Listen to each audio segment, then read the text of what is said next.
You are now listening to the fastest show on iSports Radio. My name is Daryl Kinsey Jr. Welcoming you to the lap of the extra mile for today, June 16th, 2022. Well, it is the week after the Le Mans 24 Hours. Toyota gets another one, probably the last of their easy ones for a while, but this racing is never easy. Meanwhile, we had a surprise winner in NASCAR. IndyCar also had a great race in Road America. And Formula One, well, they're finally doing something about that porposing. And, of course, a certain team is not happy about it. We're going to get into that. And, of course, I'm going to talk about it with my co-host, Christopher Lehman. Chris? How are you doing this evening, Daryl? I'm doing good, doing great. Last day of work for this week. Took some personal time for tomorrow. Also, I'm getting my car worked on, so it's personal/business, but get a 3-day weekend, and that's all that matters. So nothing wrong with that. Except for we don't have a lot of racing this weekend, as a lot of folks are taking the time off, especially NASCAR. Good Lord, have they needed it? This is their first time they've stopped since February. So will you watch all the practices and qualifying and stuff for the Canadian GP? Got nothing else to do. There you go. Yep. So at least we got that, but other than that, it's a quiet week this week as far as racing. So we'll probably be talking a lot more about what happened last week than this week on this show. And kind of hard where to start. We'll start with Le Mans, actually, because I want to be the one to get out the way the soonest, with Toyota picking up yet another victory. This is their 5th win after their tumultuous start, or their tumultuous history with this race, where Toyota was to Le Mans as Dale Earnhardt was to the Daytona 500 before he won it.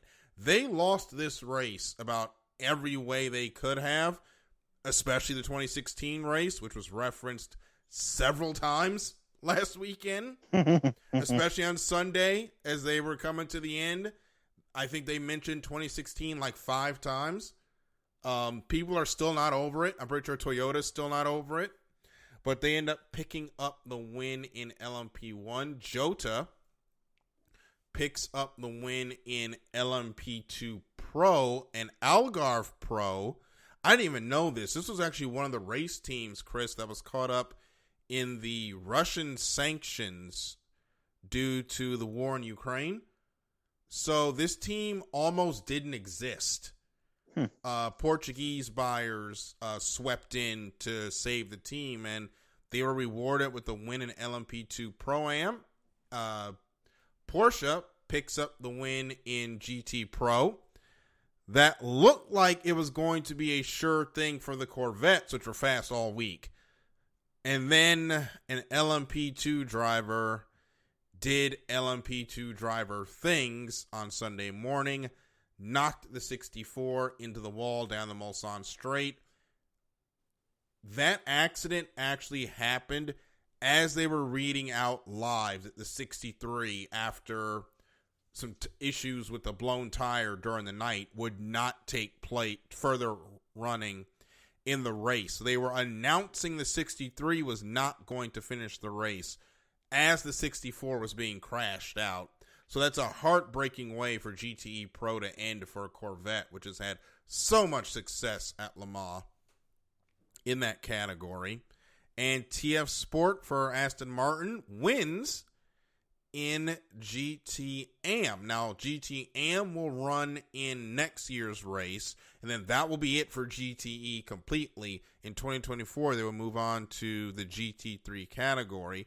But those were your winners. It was a pretty clean race, all things considered. They did not have that many safety cars. They don't have that many anyway now with the slow zones. But Chris, I don't know if you caught any of it, but from what I saw, it was another fantastic twice around the clock classic.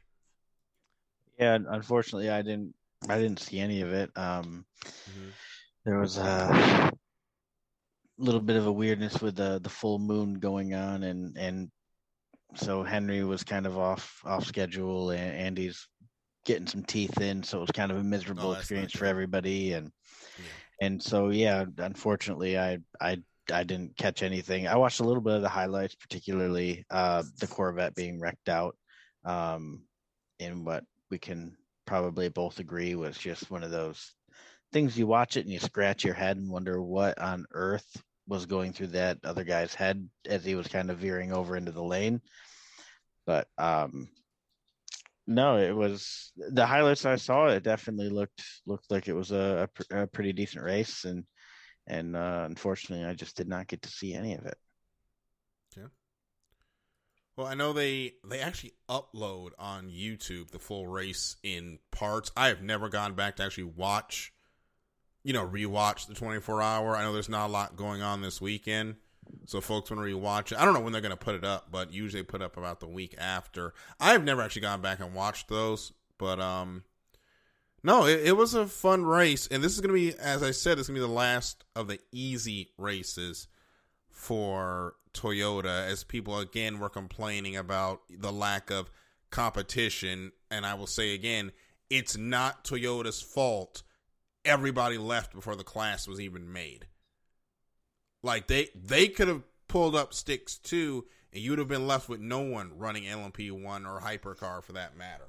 So it's not Toyota's fault how all that went down. But coming up next month, World Endurance Championship is going to Monza.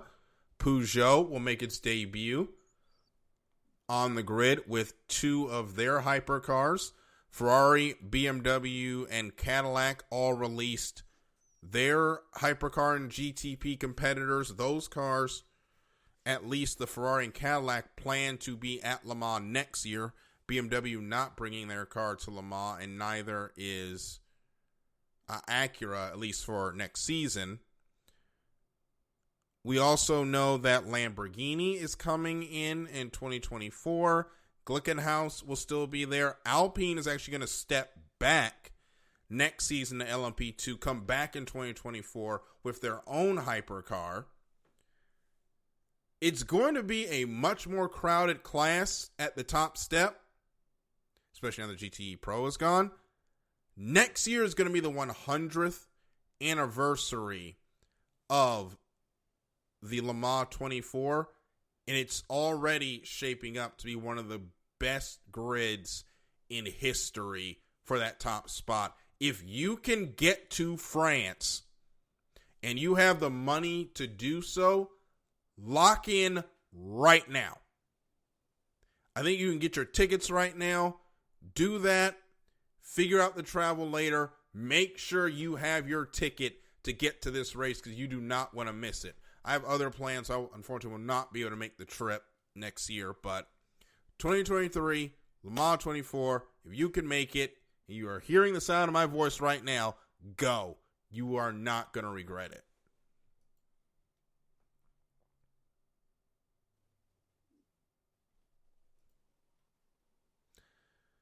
And with that all being said, we can continue into what happened with Formula One. We'll start with actually the news from Formula One before we get to the race, because yet again, Ferrari did Ferrari things. And it's probably a good thing that our co-host, Michael Ward, is not with us yet, because he would be very upset with their performance. But they're finally, and by they I mean the FIA, finally stepping in on this porpoising deal. They're going to do some data gathering in Canada, and then they're going to come up with a fix in the medium and long term to try and limit the amount of porpoising being caused by the ground effects, which is causing the cars to kind of bounce up and down as they go in a straight line at high speeds, which is also called porpoising. So you see them going up, down, up, down, up, down as they're going straight. That's what that is. And Chris, this could not come at a better time, because I saw the drivers climbing out of their cars at the end of the Azerbaijan Grand Prix. It started like 7 a.m. I completely missed it, but yeah. I saw the after when they were climbing out of the car. Oh my God, it was bad. Like that it was the worst I'd ever seen them. These drivers, they were getting out of the cars like 80-year-old men. Yeah, no, it's definitely It's definitely something that needed to be addressed in one way or another. Mm-hmm. Uh, yeah, I don't know. So as a fan of sporting, obviously I want to see all the competitors and teams um, develop their own cars, right? Mm-hmm. Like they, Formula One is very fun in the fact that they give you some regulations and you have to figure it out. It's like Legos, right? They give you the piece, they give you the pieces, and it's your job to make them all fit together. Mm-hmm. That's something that kind of makes Formula One unique, and there are so many things that can go wrong. So for me, as the in-house Red Bull fan, obviously I'm thinking like, okay, everybody else did not figure it out. Red Bull, AlphaTauri, or no, sorry, not AlphaTauri, Alfa Romeo, and a couple other teams too figured out porpoising pretty quick. I don't, or no, the McLaren porpoises quite a bit. Yeah. But so the Red Bull fan of me and kind of the sporting fan of me, who, the reason I prefaced what I was saying was because, from a standpoint of being Red Bull and the sporting, I think that it should be the FIA should say like your cars can't porpoise, and if your cars are porpoising, then you need to raise your ride height to eliminate it. And to a degree, it's going to punish the teams like Red Bull and Alfa Romeo that figured out the porpoising early on. I mean, what if they raise the ride heights and all the other cars do good and the Alfa Romeo and the Red Bull just suck, right? Like Mm-hmm. what if it does a complete 180 and it disturbs those cars, then what? So it's just one of those deals where there's not going to be a right answer no matter what you do. They cannot, as a human who feels empathy, um, I think that the FIA clearly cannot leave it up to the teams to solve the porpoising anymore, because the teams are going to um, do whatever it takes for speed at the expense of driver comfort and safety. Um, so it's just one of those things. I don't think there's a win either way. Realistically, you can't win. Um, other, yeah, I don't know, Daryl. Do you have any ideas where and anybody wins? Because realistically, I don't see a scenario where really anybody wins. Well, you're not going to make anybody happy when you start making rule changes for safety, but the FIA had to step in. I mean, these people say, well, they could just lift the cars up. That's like telling Tom Brady not to throw a pass if he's got a messed up shoulder. I mean, completely different level of quarterback. But Baker Mayfield had a knee contusion and a torn rotator cuff last season. He would not sit down. Even as terrible as he looked throwing the ball, you could tell something was wrong with his mechanics. He went back out there and continued to throw the ball. Do you want to know why? These guys are competitors. If you give them the choice to go, they're going to go. And if you give the drivers the choice of, okay, we can lift the car up, but it's going to be slower, or we can keep it like this, but it's going to be risk to your health, they're going to go with the faster option because they want to compete. Nobody wants to just ride around for the sake of safety. So that's why the FIA has to take it out of the team's hands and say, look, this is what you're going to do. Now, I don't know if they're going to say everybody has to lift the car up. I really don't know what's going to happen until after Canada. The easiest way, I think, to fix it would be to tell everybody, okay, next year you can run active suspension, or in 2024, we're going to allow you to run active suspension. Because that's what Williams did to fix it back in the 90s. Then they banned it after Senna died.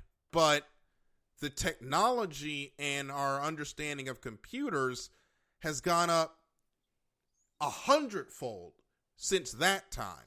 So I think the easiest, simplest way to do it for everybody is to bring active suspension in 2 years' time and have a moderate fix in between. I say 2 years' time to give everybody a chance to develop and test their active suspension system. I don't think it's going to work the way it's doing it right now with just, setting it up manually and hoping it stays. I mean, we're already seeing it. Even the cars that don't have major porpoising issues are still porpoising. The Red Bull is going up a little bit.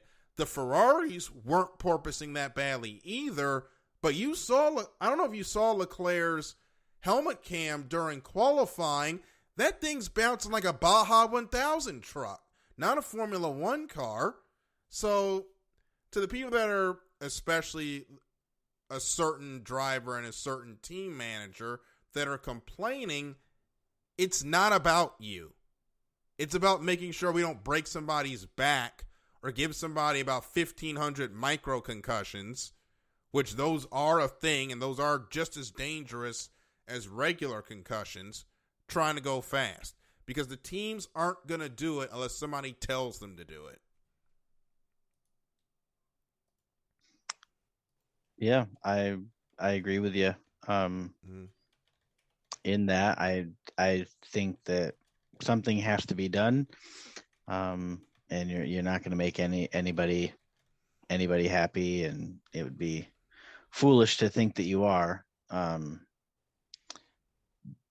So yeah, I know it's just tough. Like I said, as the Red Bull fan, I don't want to see changes because I don't know what it's going to do to the car, and again, I don't know what they're going to do, but I don't see that car. That car didn't have many problems anyway, so I don't see them making a lot of changes, or I don't think their changes are really going to matter.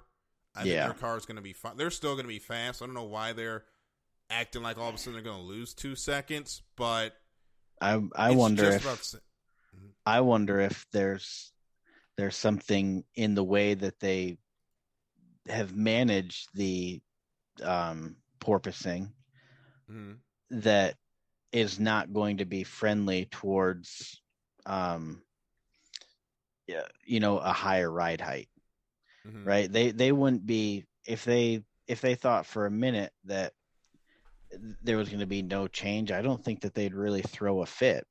But I'm wondering if they're so reliant on that floor of the car for a lot of things, really, that I truly think that Red Bull is worried that changing the ride height or any rules that come in are going to upset the car in a way that's going to cost them a lot of development to basically undo or figure out how to do it. And they've already, obviously spent a lot of their development money into figuring out porpoising, which everybody has.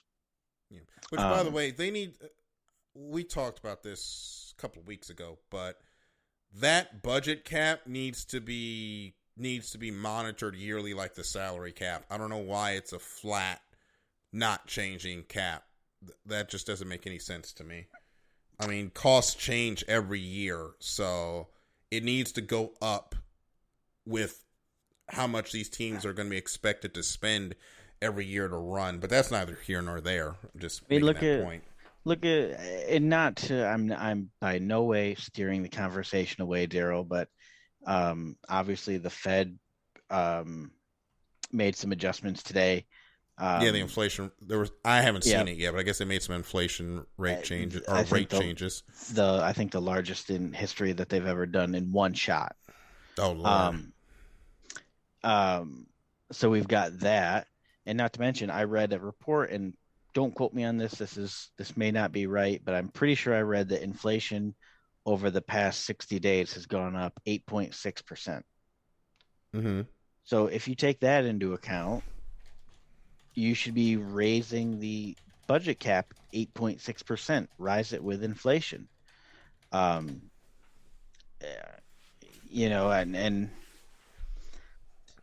I don't know. even saying that out loud, then you just open up yourself to a whole nother can of worms, because then you can say like, well, I didn't get an 8.6% raise, but I still have to manage my budget. So Well, I you're guess not a I'm, Formula One team. well, yeah, I mean, but the difference is, it's a Formula One team trying to compete for a championship. yeah, People try to compare this to, like with the. I know we're digressing a little bit, but this is going to make the point. Anytime a NFL, NBA, anytime one of the big four players gets a pay raise, you'll always hear people talk about, well, truckers only make this or teachers only make that. Okay, first, ESPN ain't showing your kids geometry class, so I don't want to hear it. Like, ESPN is not broadcasting Miss Smith's kindergarten class. When they start doing that, Miss Smith can start getting paid like Tom Brady. But teachers do need a job increase, and you need to talk to your congressman and your county commissioner about that, or whatever you have. I know we have county commissioners in some of these counties, but it's different. Our budgets, obviously, compared to the budgets of someone that's in a competitive sport, like, of course, the big four, stick and ball sports, or racing, especially racing, because it costs this to go fast. And I'm doing a lot of hand motions that y'all can't see because Chris can see me on the camera. And like crazy man. But it takes a lot of money to try to make these teams go fast. And unfortunately, everything that they're trying to make, especially with Formula One, oh my God, it's like the space age, everything's space age, carbon fiber, one of one type stuff. It's going to be really expensive. And that's before we're trying to come out of one of the biggest global pandemics any of us have seen in our lifetime and the associated inflation. So, yes, it sucks for us, but it sucks even more when they're trying to do something that a lot of us can't even fathom. And it needs to go up, just like our wage. I don't want to get too political, but everybody's income needs to go up to meet the challenges that we're dealing with. I mean, for God's sakes, I passed $4.93 gas on the way home today. So I get it. It's bad. I don't know about down by your way, Daryl, and again, not to drag the politics in it, and it really shouldn't be political at all to say it, but up here we had New York State and allowed counties to suspend gas taxes, basically. Mm-hmm. So overnight, the price of our fuel went down 20 cents. So we were hovering right around $4.91 to $4.95, kind of depending on where you were. There's obviously a little fluctuation, but we were in that low 490s. They dropped the taxes overnight, which took it down about 20 cents. So we were down in the 470s. Within 1 week, we're actually surpassed it, and we're at 499. So it's just ridiculous, this whole deal. And this isn't really even a political issue as far as I'm concerned. This is just the greed of oil corporations and one thing it brings seizing an opportunity. The one thing it brings to mind to me, and then we'll get back into the Azerbaijan Grand Prix, is if it costs this much for our fuel, what are the racing teams looking at? Because I looked at race fuel prices. Oh, Lord, how long ago was this? This was back when I thought I was going to be a big race car driver as a teenager. Found out that wasn't going to happen real quick when I went looking at how much those cars cost. But like Sunoco race fuel, like the lowest one, when our gas was like $2.50 for regular, was up near $4 a gallon at that point. No, it was like $3 like $3.90 at that point. I can only imagine what race teams are having to pay now to try to fuel their cars. So this gas thing, and Arthur Parsons has joined us. He'll be up after us with the Bayou Bulletin. What's up, guys? We're doing good, man. Just complaining about gas prices, both racing and regular car. But I guess we can go ahead and start complaining about Ferrari now. Chris, at the beginning of the year, we thought this was going to be Ferrari versus Red Bull all the way to Abu Dhabi. We get out of Baku. Ferrari's 80 points back. Perez, unfortunately, had to do the team orders thing for Verstappen, but I get it. Verstappen was faster. I was going to say, he was like 2.5 seconds a lap, so it was inevitable, in my opinion. Yeah, it was just the right thing to do. People will complain about team orders, but sometimes they are necessary, especially right now when things are still in question. But Ferrari is now 80 points back in the Constructors' Championship. What the heck happened? And not to digress, and go back to the team orders thing, but when you've got a teammate who's significantly faster behind the other teammate, you do not want a Hamilton-Rosberg incident, right? No, you do not. So there's obviously a lot of criticism, particularly about the championship contenders and team orders, but at the end of the day, if you allow teammates to race it out for 1 and 2, there's a somewhat decent chance that you come away with 0 points because both your cars wreck out or one car wrecks out. It's a much better strategic game to say, hey, look, let the car that's faster go through. And Verstappen ended up going like 20 some seconds out in front of Perez. So it was just the best thing you could do for points because it was inevitable, but you possibly saved yourself 2 retirements by doing that. Mm-hmm. So I don't know. I would support if they did team orders and said Max had to stick behind Checo and Max comes home P2. I wouldn't be mad about it, especially if Checo's faster. Like, it is what it is. It's good for the team. As long as they alternate it, I'm fine with it. Just don't. And I know with people, this was the thing that was with Mercedes, which is why they complain, is because Bottas was always the one having to move over. Well, the problem is Bottas was always the one slower than Hamilton during those days. These two, weirdly, at least the last couple of weeks, have been a little bit more even, which is something I would not be saying about Max Verstappen and Checo any other year. But now, there is a fire lit under Perez since he got that 2-year extension at Red Bull. I don't know if that just lifted a weight off his shoulders because he knows he's going to be in the car a little bit longer, but he has gone off in the last couple of races, and it's great to see. But it's good for him, get another second. He is still in this championship battle. Ferrari, though, another Leclerc pole, nothing to show for it at the end. Yeah, this is becoming quite the pattern. And just to kind of touch on the Checo thing quick, I don't know if you had caught it in the broadcast, Daryl, but Max actually used Checo's rear wing this past weekend, which might indicate that Checo's actually not as far off equipment-wise as we might have thought. And I think that what he's doing on the track is also proving that I think that when those two cars get unloaded and I think they're on much more even ground than people think. I think Checo's getting good cars right now. And he should be, because he's deserved it. And if he is going to continue to race as well as he has, I think they should continue to make these cars as equal as possible. It's just going to be fun for us down the stretch, especially now that Ferrari has fallen out of it with the double retirements. And I thought Leclerc was going to be a championship contender. I don't think that anymore. I think he's... I know you said a couple of weeks ago, like a long time ago, that he was out of it. Yeah. I am now starting to get on. I didn't want to get on the bandwagon then.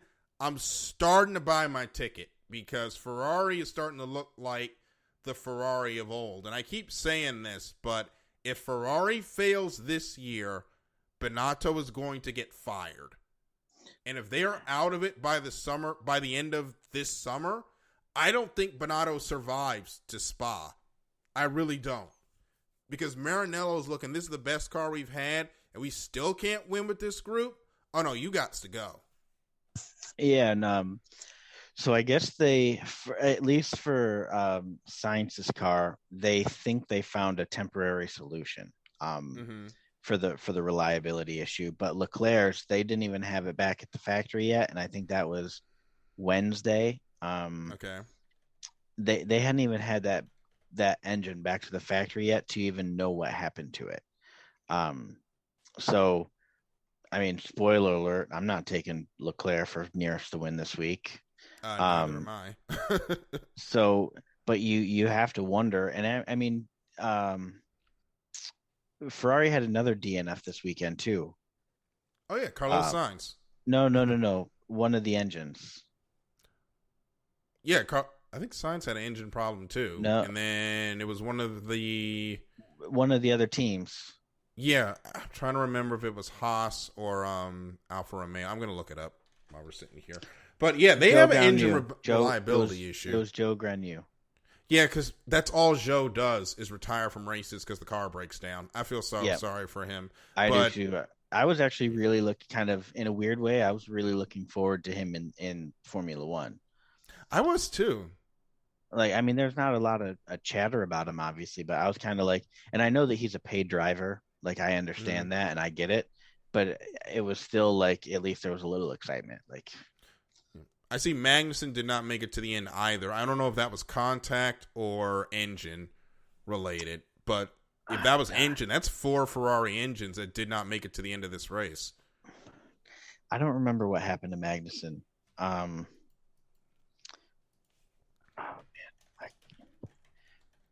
But where were we just at?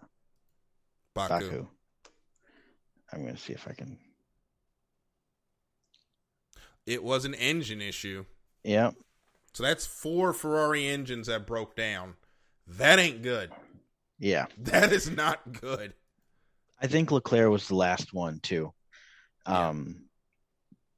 But Leclerc, half a lap away, you could see the smoke. It was, I don't know if you had turned it on at that point. But yeah, it's just, and not to kind of toot my own horn, but yeah, I mean, weeks ago, I had said at this point that it's Red Bull's championship to lose because I really had a feeling that Ferrari was going to sink. I mean, obviously the season's young. Last year, we thought Mercedes is running away with it the first 5 rounds. And then we were talking about Mercedes, they couldn't get out of their own way for a good portion of the season last year. And then Mercedes stomps back. So, I mean, it's very momentum driven, but I don't know. Ferrari is just self-destructing at this point. And like you were saying, there is going to be a change in management. I have a feeling. And if I think if the gap gets to close to 100 points for the constructors coming into the summer break, I think that they move on maybe quicker than before the end of the year. Yeah. Kind of like I don't know if it was on the air right before we got on, but I'm also hearing that the Canadian Grand Prix might be Latifi's last race. Well, oh my God. We've talked about Latifi at length off air. Yeah. It's time for him to go. And we got Michael Ward joining us, so I'm going to bring him in real quick as I excoriate Nicholas Latifi here. Latifi is not good. I usually don't like to trash F1 drivers too much, but he has been bad since he's been up. I tried to give him, his first couple of years when Williams was just terrible, but now they're not as terrible, and Latifi's just not risen with the level of the cars. So if this is his last race, I could understand it. That's one of the underperforming Canadians gone. I mean, the other one's not leaving ever unless his dad gets bored. But if that is true, well, bye-bye Latifi. And we're going to welcome in Michael in a minute. I just got to get this read out the way, and then we're going to switch gears here quickly. But the world of semi-pro sports is unlike any other sports organizations. Players pay to play in hopes of so many different outcomes, whether it's playing to get filmed to try out for professional teams, big-time colleges, or just playing to stay in shape. No matter what, all semi-pro players have one thing in common, that's playing for the love of the game. The SoCal Warriors have been on a quest to earn titles and give players second chances since 2017. Whether you're in Southern California or anywhere in the world, give semi-pro sports a chance. If you love your sport, you make it a second chance you've been looking for as an athlete. Check them out on social media at SoCal Warriors on Twitter, at Southern California _Warriors on Instagram, and Southern California Warriors on Facebook. Now with that out of the way, getting our bills paid. Michael, welcome. I want to say that first. Welcome indeed. Go ahead. I was just going to say, Michael, obviously you caught us talking about how much we respect and adore Nicholas Latifi, and we obviously know you feel the same way, that you think that he is tied for the best Canadian in Formula One.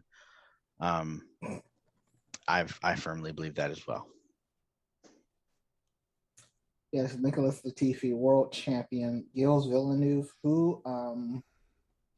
Jacques Villeneuve, I don't know who that is. Yeah, Latifi is definitely one of the greatest drivers of all time. Not even of all time, just on the current grid. Yeah, man, his ability to finish last every time is just... Hey, he doesn't finish last every time. Sometimes Stroll takes that for him. You know, they trade places, honestly. They're equally great, amazing drivers. Hey, I think the best F1 driving we've seen all year is when the two Canadians took themselves out during Australian Grand Prix qualifying. or the Monaco formation lap. Oh, jeez. See, that's embarrassing right there when you crash in your formation lap. Yeah. I mean, luckily Latifi didn't have to worry about finishing last this past week because Carlos Sainz did that for him. Who's that? Yeah. Carlos. Who's that? I don't know, some doing. Bum. What team does he race for? I wouldn't call him a team. I'd say they show up. Rick Ware Racing of Formula One. Ow! Jeez. I don't know. Ferrari, they just run a couple laps. Fired. Who's Ferrari? They run a couple laps and then they park the cars. I don't know. Only brands I know are Fiat, Pagani, Lamborghini. I don't know this Ferrari you're talking about. Well, in a couple of years, it's going to be Ferrari, Audi Racing. Oh Lord! I don't know what you guys are talking about. Sorry, there was no Azerbaijan Grand Prix. There was no war in Ba Sing Se. Anyway, that just went over a lot of people's heads. But I'm going to move on from Formula One into NASCAR, and I am so happy that we finally get to say that Daniel Suarez is a NASCAR Cup Series winner. Yeah, we've been waiting for that. He got his piñata. Yes, he did. Which begs the question, how long have they been carrying those watermelons and piñatas for Trackhouse Racing? They actually had a TikTok, and you can go back and find it. Or maybe it wasn't a TikTok, maybe it was just an article. But every week they get a new watermelon for Ross's hauler. Okay. And so with Daniel's piñata, I don't know. I don't think they even came up with the idea of doing the piñata until Ross, after he got his first win. And then they said to Daniel something like, "Oh, how are you going to top Ross's?" And he's like, "I don't know. I'm going to get it like a piñata, like in the shape of a taco or something." And I mean, and then probably after that, they just went out and bought a taco-shaped piñata and left it in the trailer. Obviously, you can keep a piñata for about as long as you want, but you're not trying to haul around no month-old watermelon, I assure you that. No. But yeah, I think we can officially say that Trackhouse has the best celebrations in NASCAR. I think it's fun. I think that those two young guys are definitely bringing a lot of energy, and excitement. I mean, you can't help but feel excited for really the both of them. Um, young guys with a lot of passion. They show it, and I'm just very, very over the moon happy for Daniel Suarez. I personally didn't think that after he left Joe Gibbs, I didn't think he was going to land anywhere and make it to stay in Cup. So to see Well, him after that Gaunt Brothers stint, I thought he was done. yeah, I did too. I didn't really think that we were going to see him in Cup, much less a competitive ride. I don't think people gave him a lot of chances, honestly. No, I don't think so. I mean, that fourth Gibbs car has just been a rotunda. Yeah. I think Gibbs doesn't give people chances in general, if you ask me. No, they don't. They're like the second Red Bull seat. Yep. I mean, how it's gone. Well, not anymore. Well, not anymore because Perez is making it work. But yeah, but how Daniel Suarez's career has gone, pushed up way too early when Carl Edwards decided to retire. Didn't really get the support at Stewart-Haas Racing when everything was behind Kevin Harvick. The stint that shall not be named with the Gaunt Brothers team that was just going through the motions. And nobody thought this Trackhouse deal was really going to work out the way it has. Of course, nobody was expecting Justin Marks to buy RCR. Didn't see that coming. You mean CGR? Yeah. Yeah, that's what I meant, CGR, not RCR. I'm sorry. Did not see him buying Chip Ganassi Racing. And you've got to hand it to Justin Marks, the team owner, for what he's done over there.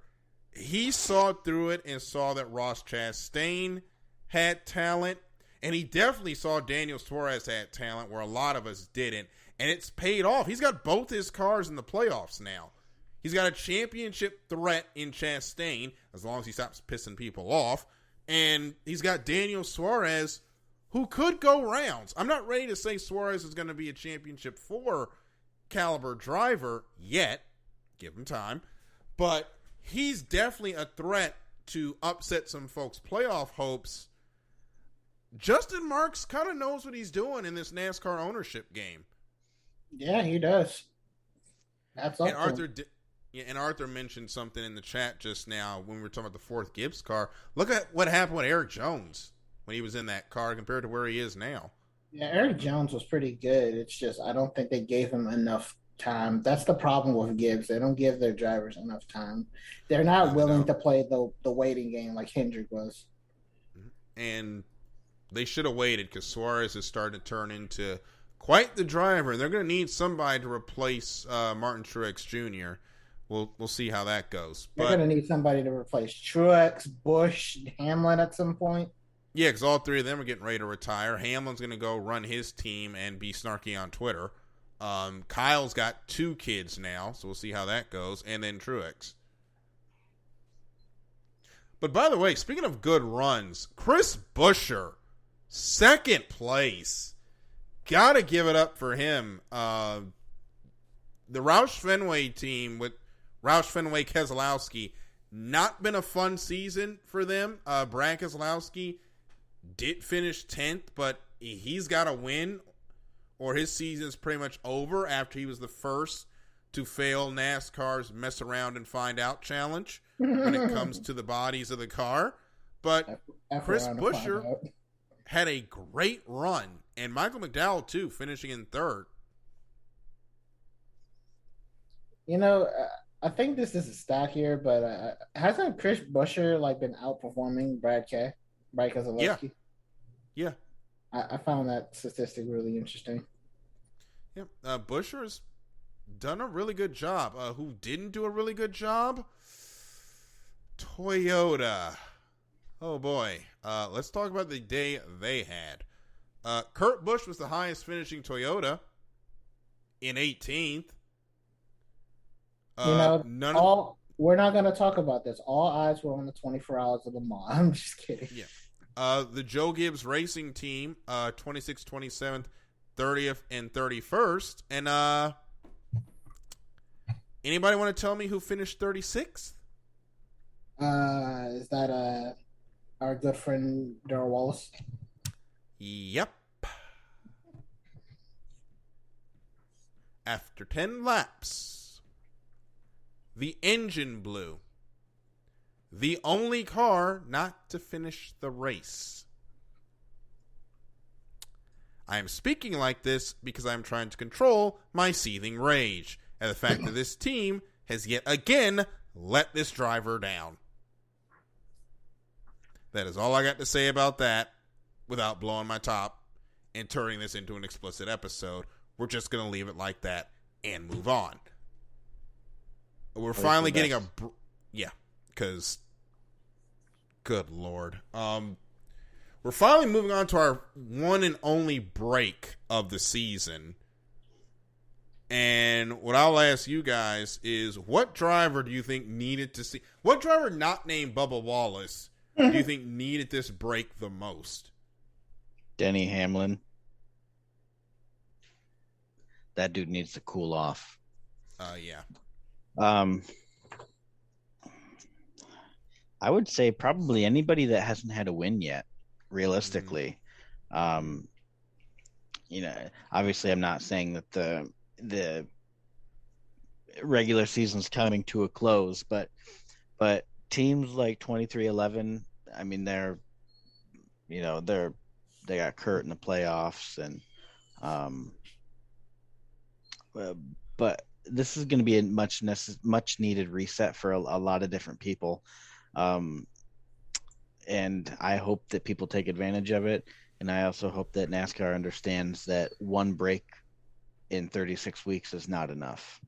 Schedule is supposed to be coming out in August. And yes, we need more breaks in the schedule. Even if it extends it a little bit more into November, they've got to add some off weeks into this schedule because this is ridiculous. I don't know if that's a TV thing or what, but I don't need a Formula One style, like basically every other weekend type of deal. But I mean, they should do like 3 weeks on, 1 week off, basically, is what it should be. I would go for that every 2 weeks thing, but as a compromise, one off week a month would be good, just to give these guys a chance to rest and recharge before the next race. Kyle Larson. Budgeting too. I mean, these teams, they got budgets, and being able to, do less races would help out the financial strains. What I was thinking was like, as far as the 1 week off thing, 1 week on, I want to say give the break to the Cup guys, and then makes the every week thing with Xfinity. If that makes any sense. Fill it in with Xfinity and trucks. I mean, you could realistically rotate it so you got 2 series racing every weekend. Yeah. Yep. Trucks are the only series racing this week. They'll be in Knoxville, so there'll at least be some NASCAR this weekend. So you could do it like that, but they've got to find some off weeks for this Cup Series. I mean, especially now, these teams have got to be hurting. We talked about it at the beginning of the show, Michael, but these teams have got to be hurting on diesel prices because, I mean, diesel's up near $6. Oh, yeah. So definitely. I know they're hurting on that. But as far as drivers who need a break, Kyle Larson, counting back to Darlington. Kyle Larson hasn't won? He's won one race, but I was about to say. Counting back to Darlington, he's got 3 finishes of 12th or worse. It has not been a season like last year when he was basically on his revenge tour. And this is the worst stretch of races for him since Phoenix, Atlanta, Circuit of the Americas earlier this year, where he didn't have a finish over 29th. So Larson, he is in a championship hangover, and he's going to need to use this week as a way to just decompress and get situated for this championship defense the rest of the way. You think it might be the championship drought curse that happens? I think it is the champion's hangover, yeah. Michael, who do you think needs a break? Who do I think? Everyone. Yeah, I think everyone just needs a break just to calm down, reset, and try to think about what to do during these last couple races before the playoffs. Yep. Well, we will see what happens. NASCAR will be with us in a couple of weeks. Part of me wants to say, sorry. Go ahead. I was going to say, part of me wants the whole 23 team to be revamped, but that's just me. Yeah, same. Yeah, but there should not be very many people at that place who should not be in constant fear for their job. Yeah, especially if you work on that 23 car, or as any type of competition director in the engine building pit crew. You should just be constantly afraid for your job. Yep. So with that being said, we've got about 9 minutes until Bayou Bulletin takes over, so we're going to forego IndyCar this week. The winner of that race, though, I will give you that. They're heading on to Mid-Ohio. They won't race until July 3rd. But the winner of that race, Indy. To give you who won the most recent race here before we go into nearest the win, which is just Formula One. Joseph Newgarden picks up the win over Marcus Ericsson, Alexander Rossi, Roman Grosjean, and Colton Herta in another race where at the end we had some drivers mad at each other. That was fun. Gotta love it when the IndyCar drivers get angry with each other, including Scott McLaughlin and Will Power, who made some contact there near the end of the race. But it's time for nearest the win. They're going to Canada. Oh, Daryl. Sorry. Huh? SRX is back, baby. All right. It's Race Seek, guys. No one's going to get that unless they were on Twitter. Absolutely. For those who are confused, SRX tweeted out the Race Week banner, but it was race on one side and week on the other. But since normal humans read left to right, it reads Race Seek, RAWECEEK for some reason. So that's just been the running gag this week. Is it's Race Seek for SRX. SRX even poked fun at it too. They knew what they were doing. They knew exactly what they were doing, and I love it. Gonna be fun. I loved SRX last year. So I can't wait to see how it goes. It's going to be a Five Flags Speedway in Pensacola, Florida this Saturday to start the season. Going to see who is in it real quick. We've got 7 minutes, so I don't want to take up a lot of time with this. But Ernie Francis Jr. will be back in it. Tony Stewart, Paul Tracy, Paul Tracy coming back. That's going to be fun. Michael Waltrip, Elio, Haley Deegan, Billy, Bobby Labonte. Just some of the drivers that will be competing in SRX this season. I know there's a championship at stake, but we're just there to see the legends and the new kids go at it, and that's all that matters when it comes to SRX. Going to be incredible. I believe CBS is doing the broadcast again, so make sure you check that out on CBS Sports Network this weekend. Unfortunately, it's on the same time as the truck race, so DVR one, watch the other, whatever happens. So, but time for nearest the win, going to Montreal. I do not trust Charles Leclerc right now or Ferrari, so I'm going to pick Max Verstappen to win this week. Who did you pick last week, Darryl? Perez. Oh, you lucky duck. I am going to take Max Verstappen. And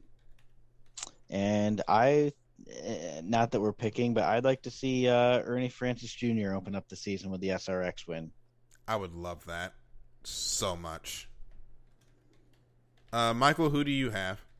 Formula One, we're not going to talk about that. SRX. No, who are you picking to win, Michael? Formula One? Yes. We're not going to talk about that. You don't want no points? Nope, I'll forego it. Just like Leclerc did last week. Shut up. He forewent points. You mean his team, not him. Yeah. Sorry. SRX, I'll go with Tony Stewart. Okay. Well, we're not picking it, but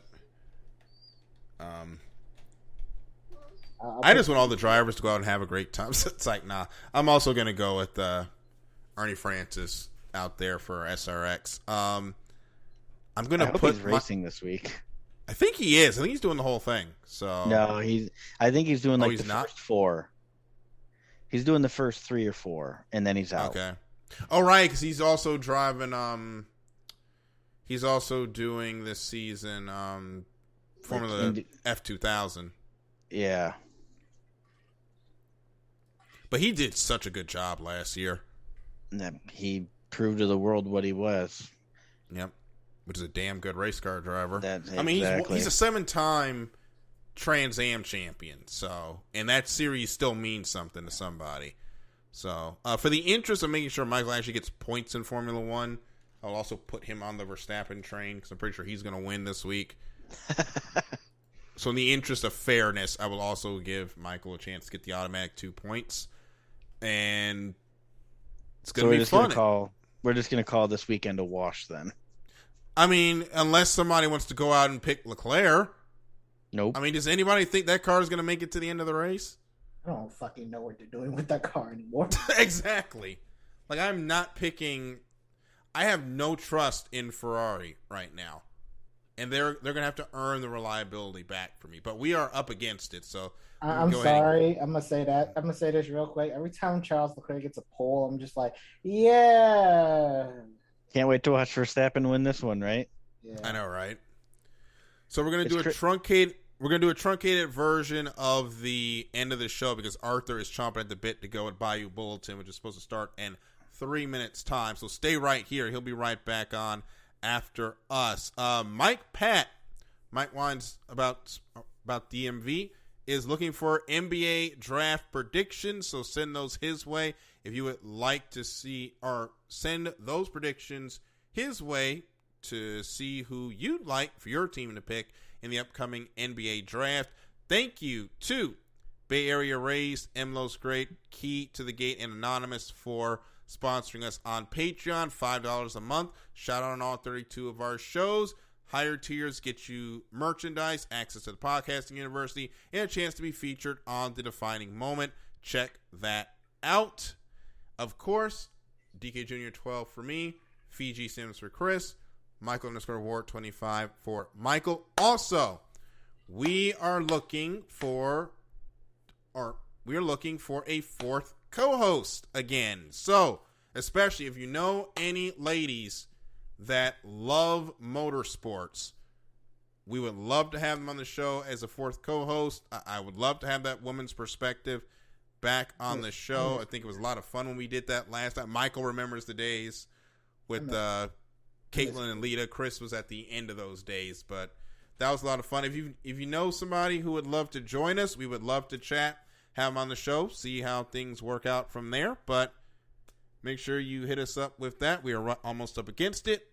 Of course, you want to hear any episode that you've missed, youtube.com, full repository of every IE Sports Radio show, all the way back from the beginning to today. And, of course, keep it locked anywhere podcasts can be heard. So, for Michael and Chris, I'm Daryl. This has been The Extra Mile. We will see you at the next green flag. Good night, everybody.